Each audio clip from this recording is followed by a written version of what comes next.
pues es una primicia como una primicia la cual la pastora fueron sus primeros bautizos, ya le delegaron a ella la autoridad de hacerlo porque antes lo hacía el pastor Eludio. Ahora ya él delegó a cada pastor en las iglesias hijas que podían tener la autoridad de bautizar, ¿cierto? Y entonces fue la primicia, y qué mejor primicia que empezar con unas personas muy especiales. Todos somos especiales, repito, pero me gocé de ver a la hermana Vicky, no la veo acá, y también me maravillé de ver a Linney, una niña muy bendecida porque entró con sus padres y es una bendición muy grande, y Santiago, mi sobrino, que sé que el Señor va a hacer grandes cosas con todos ellos.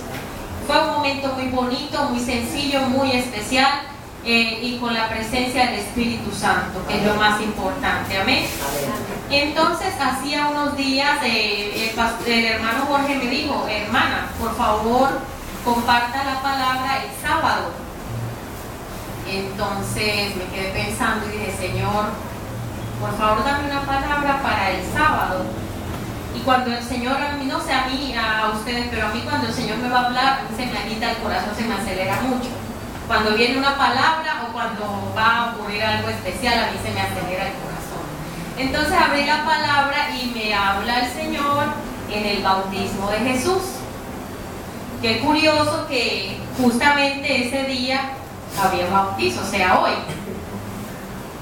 Y retrocediendo años atrás, muchos años atrás, trayendo la memoria, pues en mi caso, cuando me iba a bautizar tenía creo que 25 años.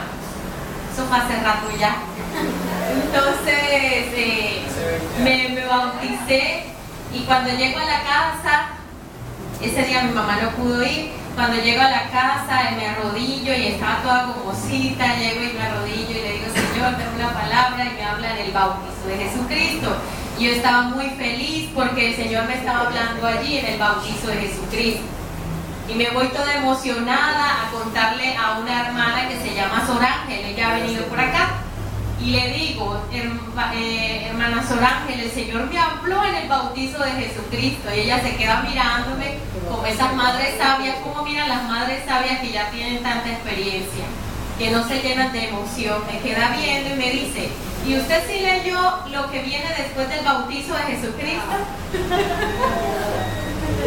Me bajó todo el ánimo que tenía yo, que sentía que era mejor dicho, estaba por las nubes elevada, pensando que bueno. Me dijo: mire lo que sigue después del bautizo de Jesucristo. Y sí, lo que sigue de ahí en adelante es un reto, porque el que anda como león rugiente buscando a quien devorar no va a querer que el destino que Dios tiene para cada uno sea cumplido. Amén. Pero nosotros estamos con uno que es más poderoso, y ese que es más poderoso, el león de la tribu de Judá, no nos va a dejar solos, nunca nos va a desamparar. Gloria a Dios. Entonces, el bautismo de Jesucristo, palabra muy poderosa. Vámonos al libro de Marcos, capítulo 1, del verso 9 al 11.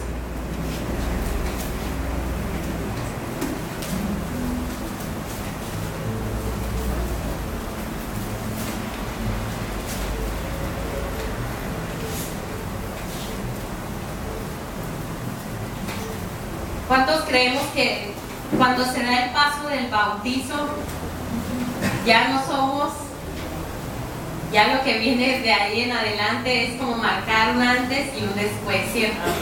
Es algo, un nuevo comenzar, es un sello que el Señor coloca sobre cada uno de sus escogidos. Así de pronto haya momentos de flaqueza, de altibajo, pero una vez puesto ese sello que Dios tiene destinado para sus hijos, así nos desviemos un poquito, Él está allí y sí que sabe encarrilarnos cuando nos desviamos del camino. Yo soy un testimonio vivo de que no nos va nada bien cuando nos desviamos del camino, pero nada bien nos va. Es un proceso muy doloroso cuando nos llenamos de rebeldía, cuando pensamos que podemos mandar al Señor y no estamos conformes con su voluntad. Entonces, cuando esto ocurre y llega la rebelión, nos desviamos, llega el proceso, es muy doloroso. Así que yo soy un testimonio vivo y les aconsejo de que por favor nunca se vayan a desviar del camino.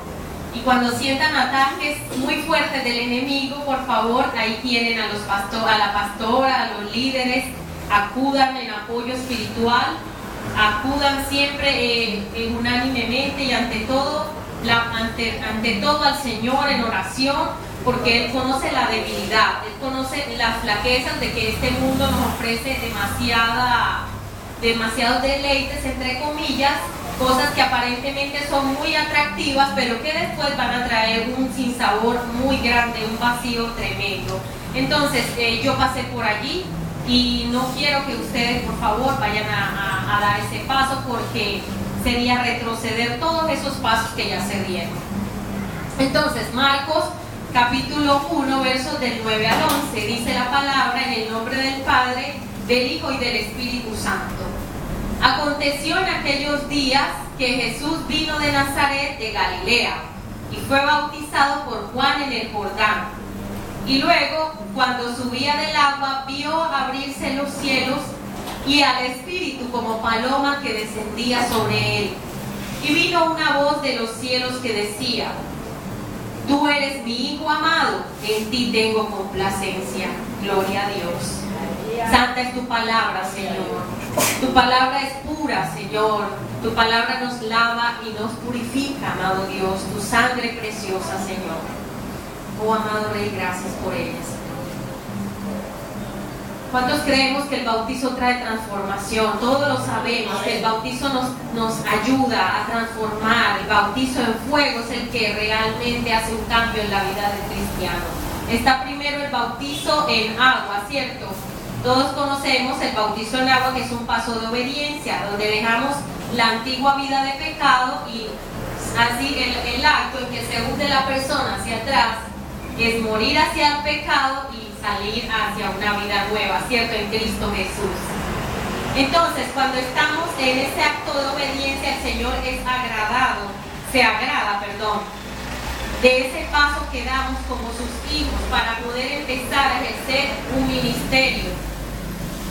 Y así lo hizo Jesucristo. Jesucristo se bautizó a los 30 años de edad. Y dice la palabra que en aquellos días Jesús vino de Nazaret de Galilea y fue bautizado en el Jordán. Nótese que desde el último libro del Antiguo Testamento, Malaquías, desde la última palabra del libro de Malaquías hasta la primera palabra del libro de Mateo, que es el primer evangelio, pasaron 400 años de silencio, ¿cierto? Mucho tiempo. Sí, Estados Unidos lleva creo que 200 y pico de años de fundada. Ahora 400 años de silencio, dimensionemos cuánto es eso, mucho tiempo, donde el Señor no daba palabra alguna, estaba todo en silencio, ¿cierto?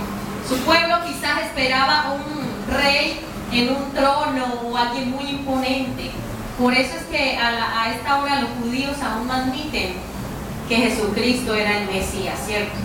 Jesucristo llegó de una manera poco convencional, nos desarma, porque el Señor siempre nos desarma con su manera de actuar. Él lo hace totalmente, en su mayoría de veces, opuestas a nuestros pensamientos, pero Él sabe lo que está haciendo. Y entonces Él llegó de una manera muy humilde como un siervo, amén. Dice que Él fue el que se movió hacia el Jordán. Él estaba en Nazaret de Galilea y fue bautizado en el Jordán. Ahora, ¿cuáles fueron los propósitos del Señor al dar ese paso del bautismo? El Señor Jesucristo no era ningún pecador para decir: voy a dejar el pecado y voy a estar en una vida nueva porque ya voy a dejarlo, ¿cierto? Él nunca pecó. Sin embargo, Él lo hizo por obvias razones.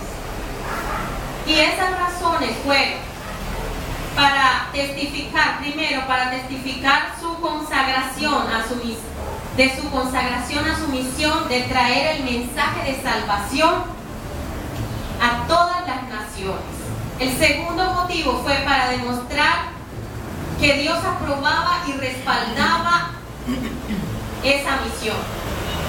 La tercera, para identificarse con nuestra condición humana de pecado. Por eso Él se hizo igual a nosotros, bautizándose en el río Jordán junto con los pecadores, porque el que bautizaba allí era Juan el Bautista, ¿cierto?